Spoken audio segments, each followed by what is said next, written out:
12টা বাজে, কিন্তু স্টেশনটা কেন এত নিস্তব্ধ? এই স্টেশন নাকি একবার ঢুকলে আর ফেরা যায় না। রাতে রেল স্টেশনটা যেন মৃত্যুর মতো নীরব। বাতাস ভারী, চারপাশে শুধু কুয়াশা আর অদ্ভুত এক গন্ধ। দেখ, দূরে আলো দেখা যাচ্ছে। ট্রেন, কিন্তু ট্রেন তো শব্দ করছে না।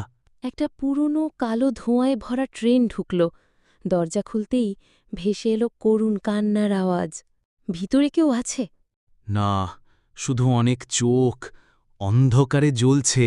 তাদের পেছনে হঠাৎ শোঁ শোঁ করে বাতাস বইল। এক ছায়ামূর্তি ধীরে ধীরে এগিয়ে এলো। মাথা নেই, হাতে একটা পুরনো লণ্ঠন। দৌড়! আমরা উঠেছিলাম না তো ট্রেনে? তাহলে আমরা এখন কোথায়? হঠাৎ তারা দেখে তারা নিজেরাই দাঁড়িয়ে আছে প্ল্যাটফর্মে, আর স্টেশনের এক কোণায় ঝুলছে তাদের ছবি। নিখোঁজ, ১৯৯৫ থেকে। মানে আমরা। আমরা তো আর বেঁচে নেই। আর তখনই ট্রেন আবার চলা শুরু করল, কিন্তু এবার ভিতরে দুজন নতুন যাত্রী ছিল।